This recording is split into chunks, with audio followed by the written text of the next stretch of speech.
Hi, magandang araw po. Nandito po ngayon sa Cariana Monastery. Dito po yan sa Magalang, Pampanga, no? Nandito po kayo sa kanilang taniman ng pechay. Makita po nila kanilang mga tanim na pechay. Akala mo po nasa Benguet ka, no? Ito po yung hydroponics method ng pamamaraan. Pero nilagyan pa po nila ng kulambo, ano? Nang sa ganon ay makatitiyak na hindi po sila lalapitan ng mga insekto tulad po ng mga uod, lalo po kapag ganyan, green leafy, ano? Green na green sila at malapit ng i-harvest. Kung hindi po yan nakalagay ng kulambo, tiyak po ay darating po dito yung mga uod o kaya po iba pang kulisap na posibleng manira sa kanila. Pero ito pag ganito po, safe na safe. Tingnan po natin kanilang pamamaraan, napaka gaganda po. So yun po, tingnan po ninyo, oh.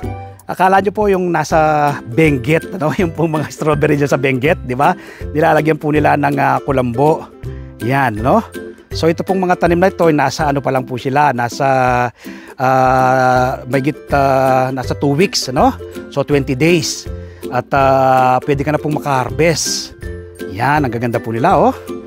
Yan po ay hydroponics method of farming ang kanilang pagkakatanim. So yan, ganda, oh. Ito sa kabilang side. Ayun, oh. Ang ganda po ng mga tanim dito sa Cariana Monastery, no? Yan. So ito pong monastery ito ay nasa 60 hectare, ano? Ang kabuuan. Mayroon po silang dalawang greenhouse. Bawat isang greenhouse po ay nasa kalahating hektarya. So ito pong mga harvest dito, una, pagkain po ng mga tao dito sa loob ng monasteryo, tapos yung sobra po sa kanilang pangangailangan ay ipinagkakalob, binibigay po ng libre sa mga residents na malapit po dito sa monastery. So ang kanila pong aim dito, ano, sustainability, no? Tapos hindi na po sila halos bumibili ng gulay sa labas. Dito na po sa loob ng monasteryo itinatanim yung lahat ng kinakain ng mga kapatid po natin, mga pari, no? Brother and sisters na dito po na nakatira sa loob ng monasteryo. So nagawa po ng mga kapatid nating pari na magtanim, ano?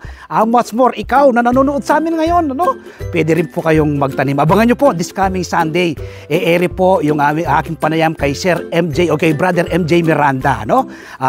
Una po yung interview ko sa kanya, tapos itinuro po niya ako dito sa kanilang napakagandang farm. So step by step makikita nyo po, nakaka-inspire, tiyak po ma-motivate kayo at ma-educate sa pagtatanim ng iba't ibang uri ng halaman sa pagitan po ng organikong pamamaraan. Nagawa po ng grupo po ni Sir MJ Miranda, mga pari po dito sa monasteryo, ang magtanim, tiyak po magagawa rin po ninyo. Kaya mula po ngayong araw na mapanood nyo ko, magtanim na rin po kayo ng inyong sariling pagkain. Happy farming po! God bless!